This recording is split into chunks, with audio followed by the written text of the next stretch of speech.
Hello दोस्तों, स्वागत है मेरे यूट्यूब चैनल मैथड मिशन में। जैसा कि आप लोग को पता होगा कि हम लोग 10th साइंस का सीरीज चला रहे हैं, जो कि पिछले 5 चैप्टर हम लोग कर चुके हैं, जिसका वीडियो इसी यूट्यूब चैनल पर पड़ा हुआ है। अगर आप लोग नहीं देखे हैं तो जाके देख लीजिए और वीडियो को शेयर लाइक ज़रूर कीजिएगा और चैनल को सब्सक्राइब करके बेल आइकन दबा दीजिएगा।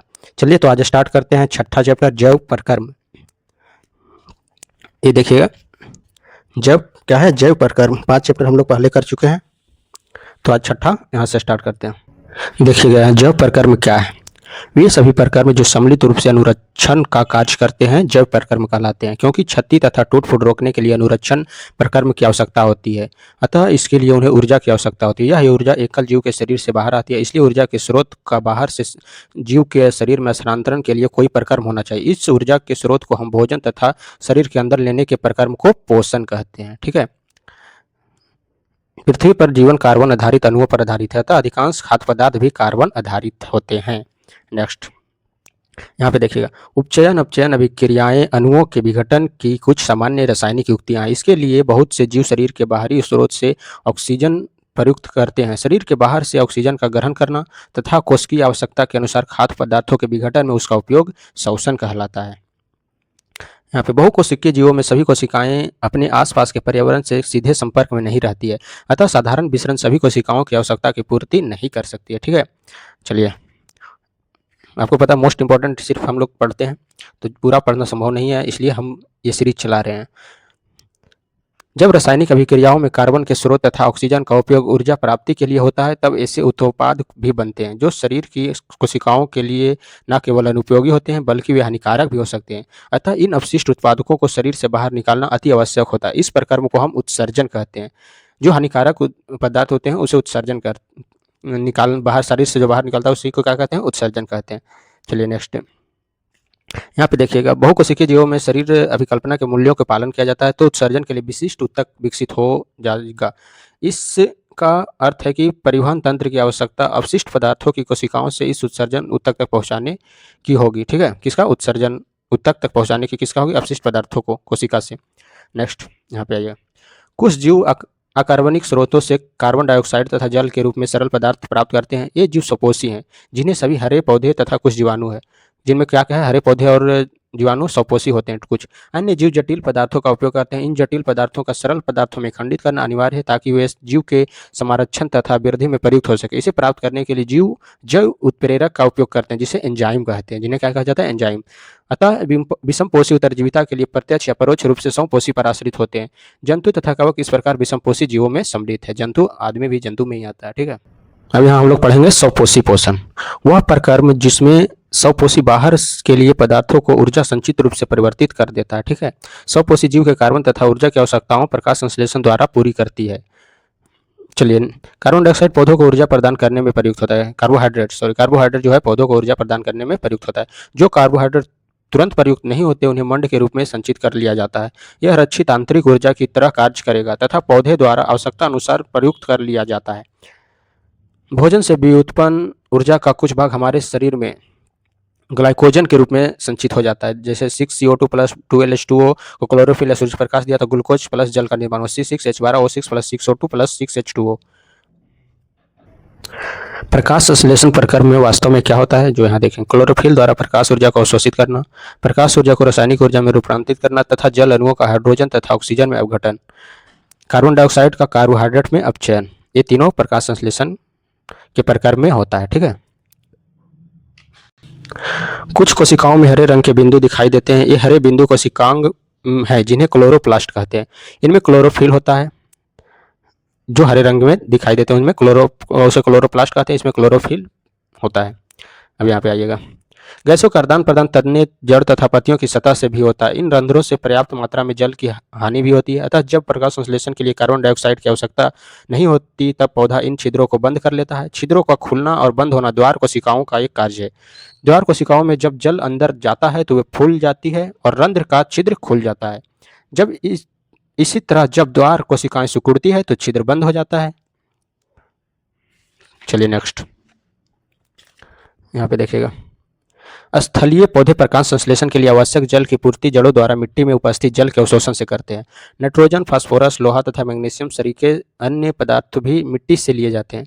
नाइट्रोजन एक आवश्यक तत्व है जिसका उपयोग प्रोटीन तथा अन्य यौगिकों के संश्लेषण में किया जाता है। इन्हें अकार्बनिक नाइट्रेट का नाइट्राइट्स के रूप में लिया जाता है। इन्हें उन कार्बनिक पदार्थ के रूप में लिया जाता है जिन्हें जीवाणु वायुमंडल नाइट्रोजन से बनाते हैं।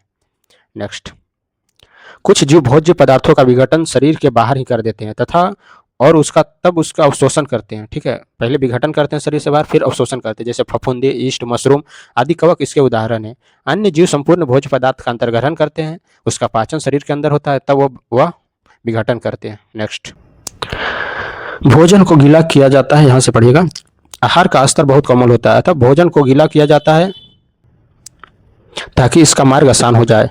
जब हम अपनी पसंद का कोई पदार्थ खाते हैं तो हमारे मुंह में पानी आ जाता है। यह वास्तव में केवल जल नहीं है, यह लाला ग्रंथि से निकलने वाला एक रस है जिसे लाला रस का या लार कहते हैं। ठीक है, जिस भोजन को हम खाते हैं उसका दूसरा पहलू इसी जटिल रचना है। यदि इसका अवशोषण आहार नाल द्वारा करना है तो इसे छोटे अणुओं में खंडित करना होगा। यह काम जैव उत्प्रेरक द्वारा किया जाता है जिन्हें हम एंजाइम कहते हैं। लार में भी एक एंजाइम होता है जिसे लार एमिलेस कहते हैं। यह मंड जटिल अणु को सरल शर्करा में खंडित कर देता है। भोजन को चबाने के दौरान पेशीय जिह्वा भोजन को लार के साथ पूरी तरह मिला देता है। मुंह से अमाशय तक भोजन ग्रासिका या इसोफेगस द्वारा ले जाया जाता है। ठीक है, अमाशय एक बृहत अंग है जो भोजन के आने पर फैल जाता है। अमाशय की पेशीय भित्ति को अन्य पाचक रसों के साथ मिश्रित करने में सहायक होती है। ये पाचन कार्य अमाशय की भित्ति में उपस्थित जठर ग्रंथियां द्वारा संपन्न होता है। वे हाइड्रोक्लोरिक अम्ल, एक प्रोटीन पाचक एंजाइम पेप्सिन तथा श्लेष्मा का स्रवण करते हैं। हाइड्रोलिक अम्ल एक अम्लीय माध्यम तैयार करता है जो पेप्सिन एंजाइम की क्रिया में सहायक होता है। ठीक है, अब सामान्य परिस्थितियों में श्लेष्मा अमाशय के आंतरिक स्तर की अम्ल से रक्षा करता है। हमने बधुआ वयस्कों को एसिडिटी तथा अम्लता की शिकायत सुना है। ठीक है, इसलिए उसी कारण होता है। अमाशय से भोजन अब क्षुद्रांश में प्रवेश करता है। अमाशय से कहाँ, क्षुद्रांश से पहले कहाँ से गया था? ग्रासिका या इन्फोगस से, फिर बड़ी अमाशय में गया, अमाशय में गया, उसके बाद कहाँ, अमाशय से भोजन अब क्षुद्रांश में प्रवेश करता है। ठीक है, यह अवरोधनी पेशी द्वारा नियंत्रित होता है। क्षुद्रांश आहारनाल का सबसे लंबा भाग होता है। अत्यधिक कुंडलित होने के कारण यह सहंत स्थान में अवस्थित होती है। विभिन्न जंतुओं में क्षुद्रांश की लंबाई उनके भोजन के प्रकार के अनुसार अलग अलग होती है। जैसे घास खाने वाले शाकाहारी का सेल्यूलोज पचाने के लिए लंबी क्षुद्रांश की आवश्यकता होती है। मांस का पतला सरल तथा बाघ का मांसाहारी की क्षुद्रांश छोटी होती है। नेक्स्ट, क्षुद्रांश कार्बोहाइड्रेट, प्रोटीन तथा वसा के पूर्ण पाचन का स्थल है। इस कार्य के लिए यह यकृत और अमाशय से श्रवण प्राप्त करते हैं। अमाशय से आने वाला भोजन अम्लीय तथा अग्नाशयीय एंजाइमों की क्रिया के लिए उसे क्षारीय बनाता है। यकृत से स्रावित पित्तरस इस कार्य को करता है। यह कार्य वसा पर क्रिया करने के लिए अतिरिक्त है। क्षुद्रांश में वसा बड़ी गोलिकाओं के रूप में होता है जिसे उस पर एंजाइम का कार्य करना मुश्किल हो जाता है। चलिए नेक्स्ट, प्रोटीन के पाचन के लिए ट्रिप्सिन एंजाइम होता है तथा इमल्सीकृत वसा का पाचन करने के लिए लाइपेज एंजाइम होता है। यहाँ पे इंपॉर्टेंट प्रोटीन के पाचन के लिए ट्रिप्सिन एंजाइम होता है तथा अम्लसीकृत वसा का पाचन करने के लिए लाइपेज एंजाइम होता है। क्षुद्रांश की भित्ति में ग्रंथि होती है जो आंत्र रस स्रावित करती है। इसे में उपस्थित एंजाइम अंत में प्रोटीन को अमीनो अम्ल में, जटिल कार्बोहाइड्रेट को ग्लूकोज में तथा वसा को अम्ल तथा ग्लिसरॉल में परिवर्तित कर देते हैं। पाचित भोजन को आंत्र की भित्ति अवशोषित कर लेती है। क्षुद्रांश के अतिरिक्त अगस्त स्तर पर अनेक उंगली जैसे प्रबंध होते हैं जिसे दीर्घ रोम कहते हैं। ये अवशोषण का सतही क्षेत्रफल बढ़ा देता है। दीर्घ रोम में रुधिर वाहिकाओं की बहुतायत होती है जो भोजन को अवशोषित करके शरीर के प्रत्येक कोशिका तक पहुंचाते हैं, जहां इसका उपयोग ऊर्जा पाने के लिए नए युक्तों का निर्माण और पुराने युक्तों की मरम्मत में होता है। बिना पचा भोजन बृहदान्त्र में भेज दिया जाता है जहां दीर्घ रोम इस पदार्थ में से जल का अवशोषण कर लेते हैं। अन्य पदार्थ गुदा द्वारा शरीर के बाहर कर लिया जाता है। इस वर्ज्य पदार्थ का बहिक्षेपण गुदा अवरोधनी द्वारा नियंत्रित किया जाता है। नेक्स्ट, दंत क्षरण। दंत क्षरण या दंत इनामेल तथा डेंटिन के सने सने मृदुकरण के कारण होता है। इसका प्रारंभ होता है जब जीवाणु शर्करा प्रक्रिया करके अम्ल बनाते हैं तथा इनेमेल मृदु या व्यंजनीकृत हो जाते हैं। नेक्स्ट, यहाँ पे देखिएगा, कुछ जीव ऑक्सीजन का उपभोग ग्लूकोज को पूर्णतः कार्बन डाइऑक्साइड तथा जल में विघटित करने के लिए करते हैं, जबकि कुछ अन्य जीव दूसरे पथ का उपयोग करते हैं जिसमें ऑक्सीजन प्रयुक्त नहीं होती है। देखिएगा, इन सभी अवस्थाओं में पहला चरण ग्लूकोज एक 6 कार्बन वाले अणु को 3 कार्बन वाले अणु पाइरूवेट में विखंडित कर देते हैं। पाइरूवेट में यह प्रक्रम कोशिका द्रव में होता है। इसके बाद पाइरूवेट इथेनॉल तथा कार्बन डाइऑक्साइड में परिवर्तित हो सकता है। यह प्रक्रम किण्वन के साथ ईस्ट में होता है, क्योंकि यह प्रक्रम वायु यानी ऑक्सीजन की अनुपस्थिति में होता है। इसे अवायवीय श्वसन कहते हैं। पाइरूवेट का विखंडन ऑक्सीजन का उपयोग करके माइटोकॉन्ड्रिया में होता है।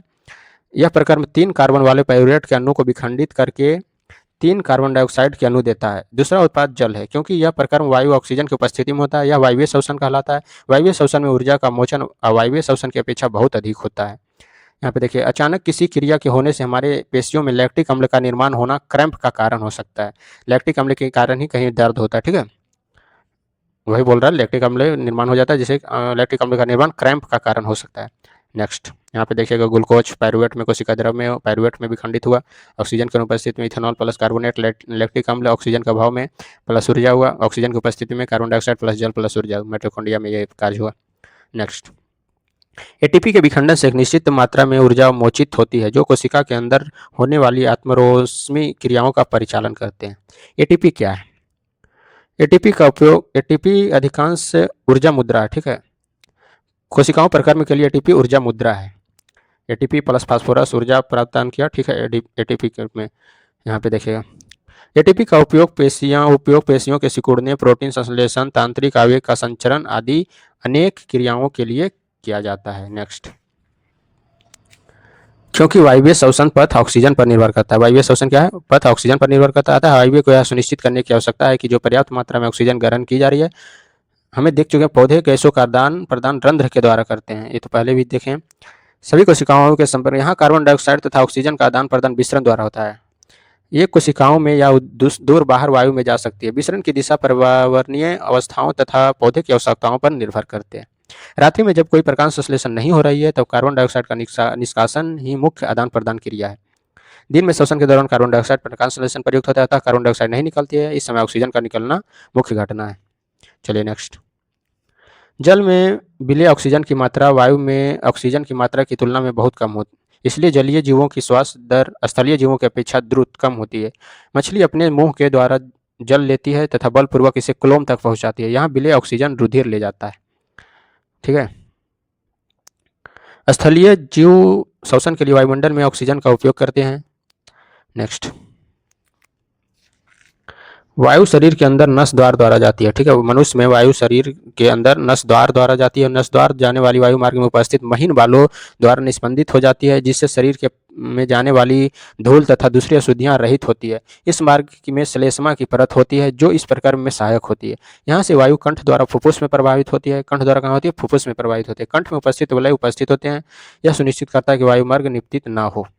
देखिएगा, यहाँ नस द्वार, फिर मुख गुहा, फिर ग्रसनी, कंठ, ग्रास नली, उपस्थि वलय, इधर श्वसनी, श्वसनलिका, डायफ्राम यहाँ है, पसलियाँ ये है, फुफ्फुस है, फुफ्फुस यहाँ आती है। ठीक है, नेक्स्ट, फुफ्फुस के अंदर मार्ग छोटी नलिकाओं में विभाजित हो जाता है, जो अंत में गुब्बारे जैसी रचना में अंतरीकृत हो जाता है, जिसे कुपिका कहा जाता है।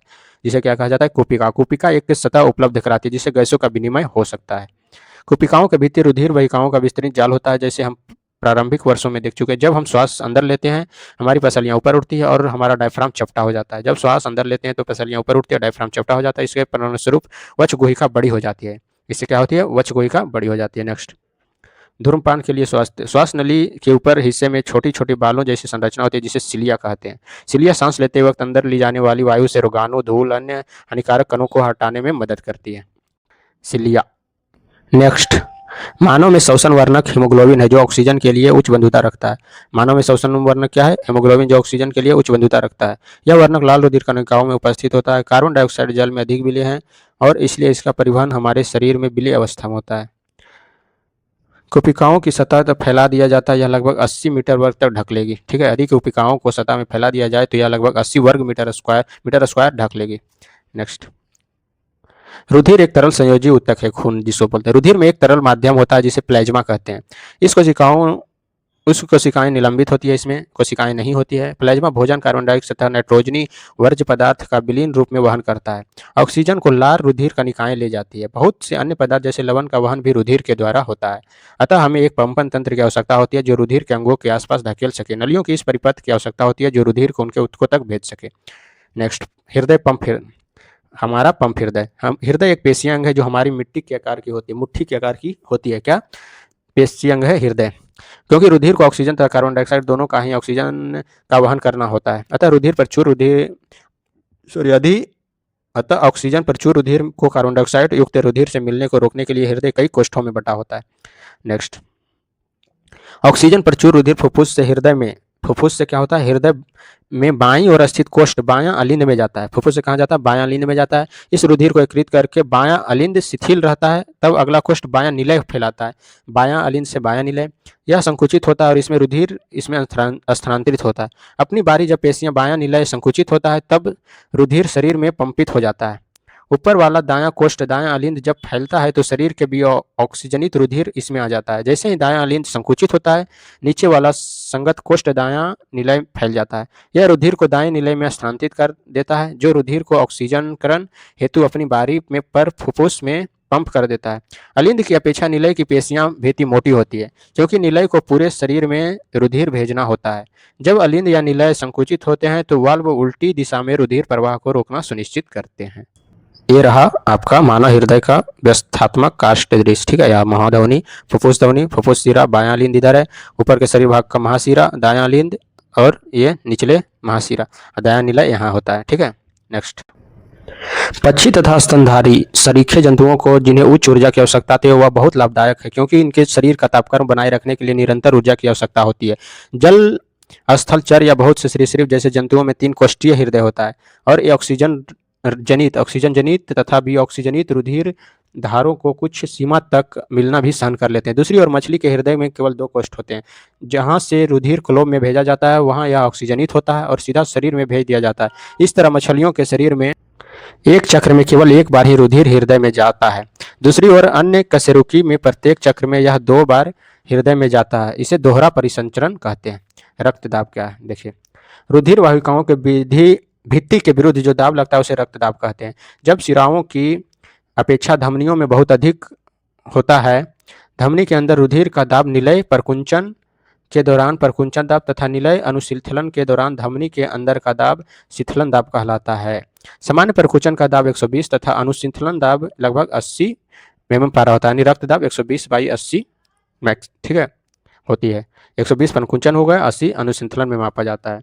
रबर कफ वायु में फूल गया, ये दर्शाया गया है यहाँ पे। स्टेथोस्कोप की जांच कीजिए। रक्तदाब, नेक्स्ट, स्फिग्नोमीटर नामक से रक्तदाब मापा जाता है। सॉरी, क्या किससे? स्फिग्नोमीटर से नामक रक्तदाब मापा जाता है। यह रक्तदाब को अति तनाव भी कहते हैं। इस कारण धमनियों को सिकुड़ना है, इससे रक्त में प्रवाह प्रतिरोध बढ़ जाता है, इससे धमनी फट सकती है और आंतरिक रक्त स्रवण हो जा सकता है। नलिकाएं रुधिर वाहिकाएं, धमनी वे रुधिर वाहिकाएं हैं जो रुधिर को हृदय से शरीर के विभिन्न अंगों तक ले जाती है। धमनी की भित्ति मोटी और लचीली होती है क्योंकि रुधिर हृदय से उच्च दाब से निकलता है। नेक्स्ट,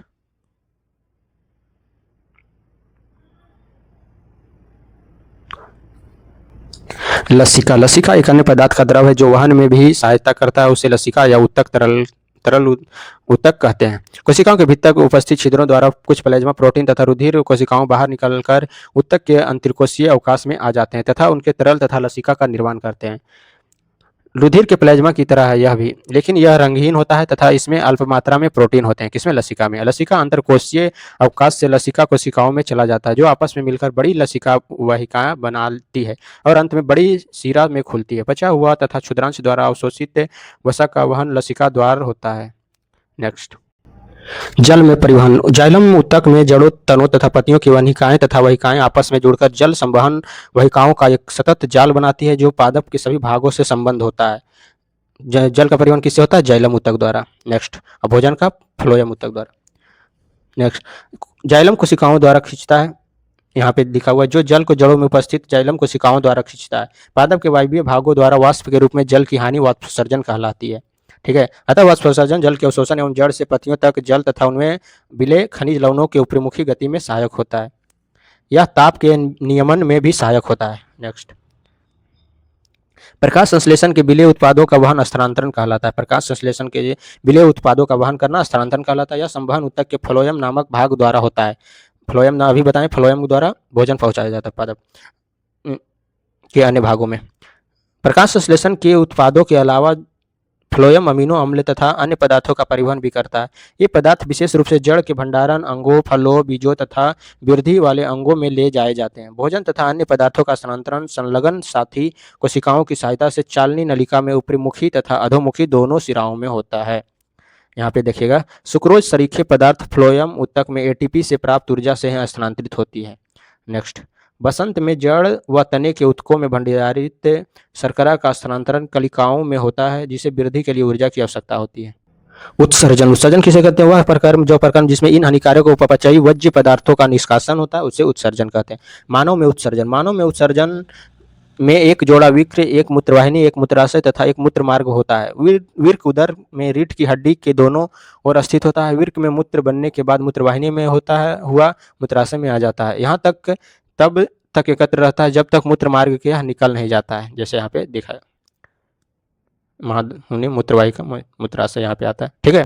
नेक्स्ट, वृक्क में प्रत्येक कोशिका गुच्छ एक नलिका के कप के आकार के सिरे के अंदर होता है। यह नलिका छने हुए मूत्र को एकत्र करती है। प्रत्येक विक्र में ऐसे अनेक निस्यंदन एकक होते हैं जिसे विक्राणु या नेफ्रॉन कहते हैं। नेक्स्ट, प्रत्येक विक्र में बनने वाला मूत्र एक लंबी नलिका मूत्रवाहिनियों में प्रवेश करता है, जो विक्र को मूत्राशय से जोड़ती है। मूत्राशय में मूत्र भंडारित रहता है तब तक कि फैले हुए मूत्राशय का दाब मूत्र मार्ग द्वारा उसे बाहर ना कर दे। मूत्राशय पेशीय होता है, अतः यह तंत्रिका नियंत्रण में है। नेक्स्ट, कृत्रिम वृक्क अपोहन, उत्तरजीविता के लिए विक्र, जिसे डायलिसिस भी कहते हैं, डायलिसिस का नाम सुने होंगे आप लोग।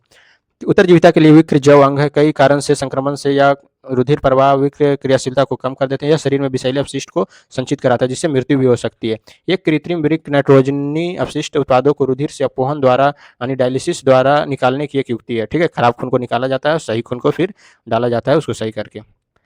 नेक्स्ट, प्राय या स्वस्थ वयस्क में प्रतिदिन 180 लीटर आरंभिक निस्यंदन वृक्क में होता है। क्या रक्त का बात कर रहा है। नेक्स्ट, यहाँ पे देखिएगा, पौधे का क्षय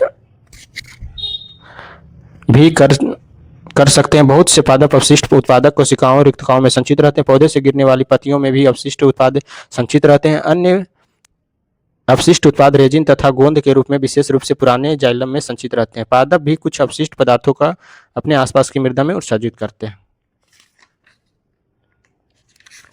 एक चैप्टर होता है खत्म। अब देखिए इसमें क्या क्या इंपॉर्टेंट है जो आप लोग को बता देते हैं। विभिन्न प्रकार की गतियों के जीवन सूचक माना जाता है। जीवन के अनुरक्षण के लिए पोषण, श्वसन, संवहन, पदार्थों का अपशिष्ट उत्पादों का उत्सर्जन आदि प्रकर्म कहलाता है। ये सब आवश्यक है। और स्वपोषी पोषण में पर्यावरण से सरल अकार्बनिक पदार्थों लेकर तथा बाह्य ऊर्जा स्रोत जैसे सूर्य का उपयोग करके उच्च ऊर्जा वाले जटिल कार्बनिक पदार्थों का संश्लेषण करते हैं। विषमपोषी पोषण में दूसरे जीवों द्वारा तैयार किए गए जटिल पदार्थों का अंतर्ग्रहण करना है। मनुष्य में खाए गए भोजन का विखंडन भोजन नली के अंदर कई चरणों में होता है तथा पाचित भोजन क्षुद्रांश में अवशोषित करके शरीर के सभी कोशिकाओं में भेज दिया जाता है। श्वसन प्रकार में ग्लूकोज जैसे जटिल कार्बनिक का विखंडन होता है, जैसे एटीपी का उपयोग करके कोशिकाओं में होने वाली अन्य क्रियाओं को ऊर्जा प्रदान करने के लिए किया जाता है। नेक्स्ट, श्वास वायवीय या अवायवीय हो सकता है। वायवीय श्वसन से जीव को अधिक ऊर्जा प्राप्त होती है। मनुष्य में ऑक्सीजन, कार्बन डाइऑक्साइड, भोजन तथा उत्सर्जित उत्पाद सरीखे पदार्थों का वहन परिसंचरण तंत्र का कार्य होता है। परिसंचरण तंत्र में हृदय, रुधिरिकाएं होती है। ठीक है, हो गया। यहाँ पे मनुष्य में उत्सर्जित उत्पाद विलय नाइट्रोजनी ऑक्सीगो के रूप में वृक्क में नेफ्रॉन द्वारा निकाले जाते हैं। तो ये चैप्टर होता है यहाँ पे समाप्त। वीडियो को लाइक और शेयर जरूर करें और प्यार दें, ताकि पूरा बुक हम एग्जाम से पहले ख़त्म करने की कोशिश करेंगे आप लोग के लिए। Bye, thank you.